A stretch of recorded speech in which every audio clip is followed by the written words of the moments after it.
We begin in Egypt, where the final results of a constitutional referendum have been released. Officials say over 98% of voters backed the country's new constitution. However, only 40% turned out to vote. The Egyptian president is expected to announce when the general elections will take place, possibly as early as March. For more now, we're joined by CCTV's Adel EL-Mahoruky, who's live for us in Cairo. Adel, what's the latest? Well, there are concerns about the democratic transition in Egypt. After all, the entire process came after Egyptians have swiped away their first freely democratic experiment or procedure that brought the Muslim Brotherhood and President Mohamed Morsi to power.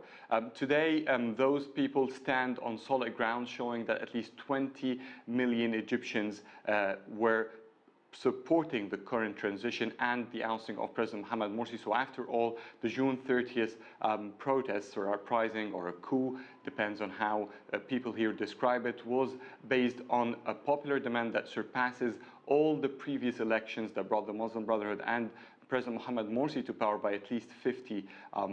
But at the same time, there was only a 1.9% no vote after the government had arrested all those who tried to campaign for a no vote here in the country. And most of the powers or the opposition powers have been boycotting the elections, which raised such concerns among some analysts.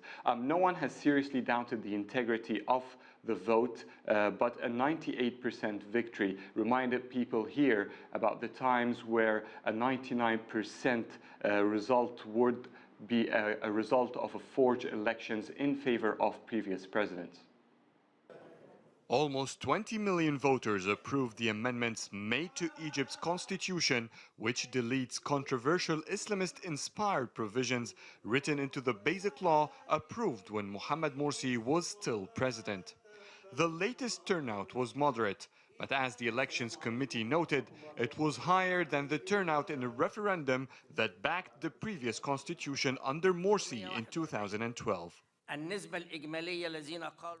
The percentage of those who said yes is 98.1%, and those who said no is 1.9%. This is the highest rate of voting if we compare to the 2012 referendum, where there were only 17 million voters and a 32.9% turnout.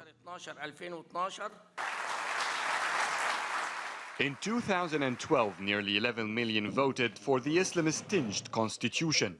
Many who supported ousting Morsi now say the results show they are the new majority. But they stood alone in the vote without significant opposition challenge. We have seen a big absence to a fundamental political power, most of which is the youth. Because of the wrong practice of the government by restricting protests and encouraging all media to only campaign for a yes vote, they decided to boycott, objecting to their stolen rights, which some of them view as a return to Mubarak's reign or even worse.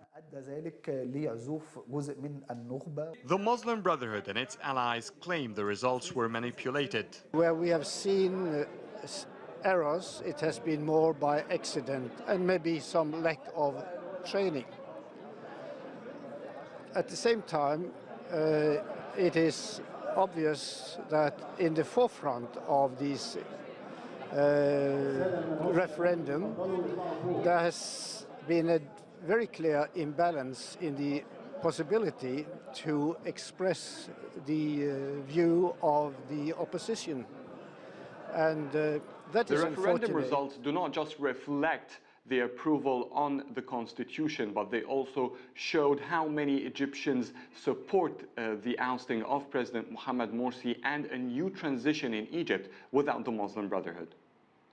Adel, tell me who has replaced the Muslim Brotherhood now to become the most powerful group there? Well, so far it seems that the Salafi Noor party, which is more of a conservative Islamic party than the Freedom and Justice Party, the political wing for the Muslim Brotherhood, they have been the biggest, second biggest elected party in previous parliaments, and they were part of the movement that ousted President Mohamed Morsi. They held about over 200 mass conferences during the past few weeks to promote a yes vote, and many analysts say they might form the next majority. Adel EL-Mahoruky, thank you for that report.